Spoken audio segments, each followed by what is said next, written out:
Hey there, I'm Jen, and welcome to the very first episode of Redefining Her Game. Just take a breath with me for a second. You made it here, and I don't know what brought you. Maybe it was a gut feeling. Maybe you saw the title and thought, yep, that's me. Or maybe you're just curious what this is all about. Whatever the reason, I'm so glad you're here. This podcast, it's not about perfection. It's not about having it all figured out.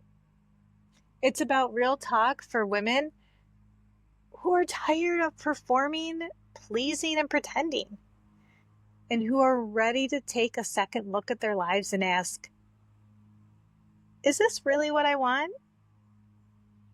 Because somewhere along the way, a lot of us started playing by rules we never actually agreed to. Be nice, be small, be selfless, be easy to love, be quiet, be grateful. And while we were busy being all of those things, we slowly stopped being ourselves. But something's shifting now. I can feel it. And I think you can too. There's a wave of women waking up, stretching out the stiffness in their lives and whispering, wait, this isn't me anymore. And that whisper, that's powerful.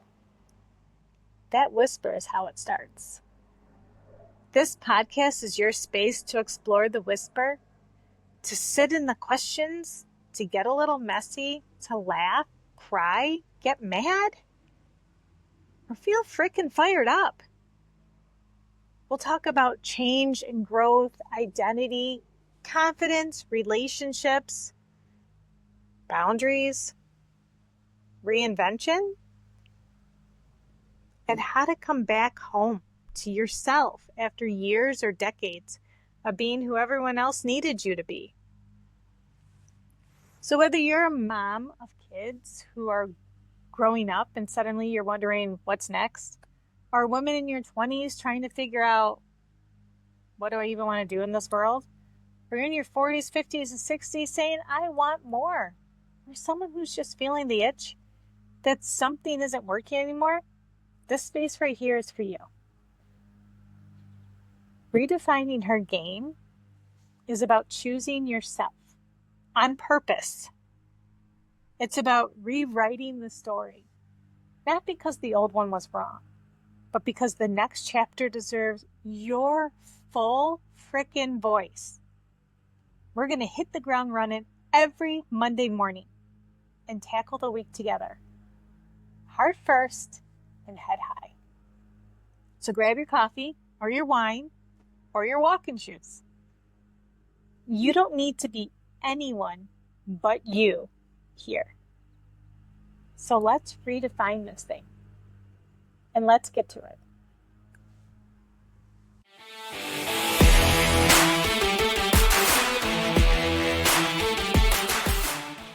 You ever looked around and think, who even am I anymore? Why am I doing this? Why am I still doing this? It's like one day you wake up and realize you've been running on autopilot. Maybe you've built a life that looks great on the outside. You've got the job, the relationship, the routine, the goddamn to-do list that never ends. But inside, something's off. There's a quiet voice saying, this isn't it. This isn't all of me. And you start to notice little things. Like that spark when someone talks about a dream they're chasing, and you wonder, when did I stop dreaming like that? Or the sting of silence when you're asked, what do you do for fun? And you realize, you're not sure anymore? You start to feel this shift. It's subtle at first, right? Like wearing a favorite sweater that suddenly doesn't fit the same. And listen, this isn't about being ungrateful for what you have. This is about being honest with yourself. Sometimes the life we built based on survival or expectation or what we thought we should want. And when we start to grow, those choices don't always grow with us. So maybe you realize your friend group only connects through complaining, but no one's really celebrating each other. Or maybe your job pays the bills but drains your soul. Anyone? Or you've been showing up for everyone else for so long, you completely forgot to show up for yourself. You're not alone in this.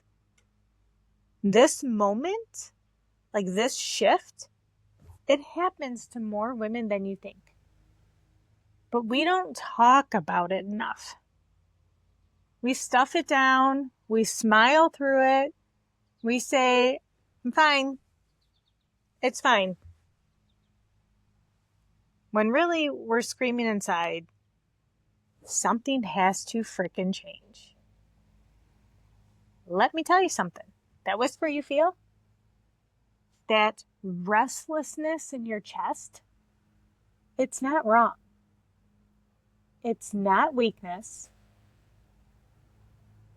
That's wisdom. It's your soul saying, I'm still here, don't forget me. So for me, the shift came after years of doing everything I was supposed to, right? The career, the family, the structure. I had checked all the damn boxes. But I felt hollow and like I was disappearing. Not broken, not ruined, just missing. Like I had been editing parts of myself out for years, trying to fit a role I no longer believed in. And I remember thinking, what if this isn't burnout? What if it's an awakening? That's when things started to change. So here's the thing. That moment, it's not the end, although it kind of felt like it. But it's actually the start of a new conversation with yourself. It's the point where you stop asking, what do they want from me? And start asking, what do I want for me? It doesn't have to be big at first. So you don't need to blow up your life overnight. Sometimes the shift begins with something as small as saying no when you always said yes. Or taking a walk without your phone. Or wearing lipstick just because it makes you feel good, not because it's appropriate.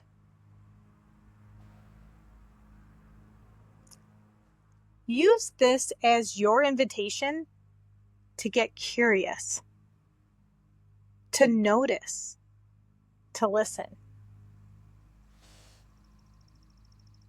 To remember that you who dreamed, who felt passionate, who wanted more,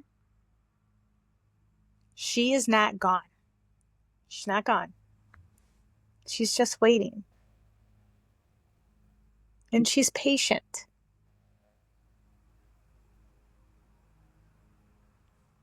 But she's ready when you are. But let's be real.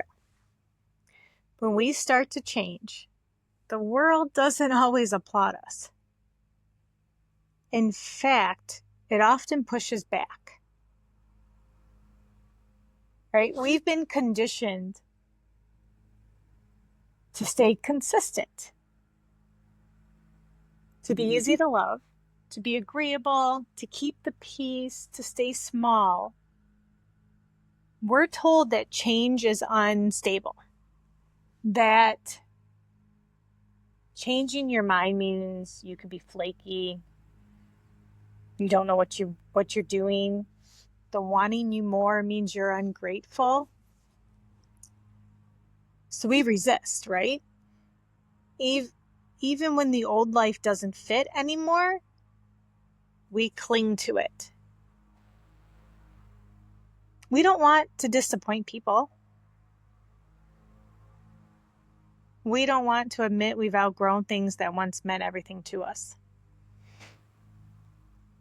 Sometimes we don't even know what we want yet. We just know it's not this. That's a scary freaking place to be. Like I remember feeling so guilty for wanting something different. Like I should just be grateful. Like it was selfish to want more.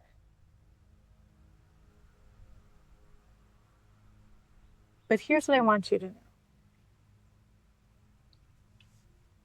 Wanting change doesn't mean you're ungrateful. It means you're honest with yourself. I mean, sure, there's grief in letting go of what no longer fits. And yes, it can mean outgrowing relationships, friendships, leaving jobs, stepping into uncertainty, which is, can be risky. But growth involves loss. And still, you deserve to evolve. Letting go of who you were doesn't mean you're losing yourself. It means you're making space to meet who you really are. That's pretty critical, right? I mean, so let me say that again. Letting go of who you were doesn't mean you're losing yourself. It means you're making space to meet who you really are. So what comes next? Well, I find this is where it gets a little messy. Beautiful, messy. So welcome to the rebuild. You start to ask questions again. Not the kind with the right answers, but the kind that lead to discovery. Like, what do I like? What makes me feel alive? What do I believe? Outside of what I was told to believe. You try new things. You change your routine. You might leave a job or go back to school. You might walk into a room with your head a little higher. Or cry in the shower because it's all too much. That's okay too. You might get quiet for a little while. That's okay. Or you might get loud for the first time. You might let go of people who made you feel small because now you're playing bigger. And here's what I want you to hear clearly. Every single step counts. Changing your hair, your career, your boundaries, or just your mind, it all freaking counts. Don't let anyone tell you different. Any little change counts. There is no right way to rebuild. There's just your way. You're allowed to change. You're allowed to become someone new, and you're allowed to take up space. Like, how freaking exciting does that sound? And maybe that new version of you, she's not entirely new. She's just finally free. Finally free. So, if you're in that in between space, no longer who you were, but not quite sure who you're becoming yet, please know this. You're not alone. You're not behind. You're not too late. You're just unfolding. And in this podcast right here, this is where we'll talk about the unfolding. Honestly, bravely, with humor, a lot of heart, but no judgment. You don't need to have it all figured out. You just need to start. That's it. So thanks for spending this time with me in the very first episode of Redefining Her Game. If something in your heart said, yes, that's me, I hope you'll hit the subscribe button and share this episode with a friend who might need it too. And now, your weekly challenge. Guess I forgot to tell you about that at the beginning. This is a challenge we'll come back to again and again. Compliment, connect, repeat. We're turning everyday moments into frickin' magic. So I'm going to ask every week that you drop a compliment on a stranger like it's goddamn confetti. Make her smile. And tag us at Redefining Her Game while you're at it. I want to hear every story and I want to see every smile. We're here to lift each other up, not just with our words, but with our energy. This is how we start to change the game together. We're building a sisterhood, a community of women that are going to lift each other up so high, you won't even believe it. So I'll see you next Monday.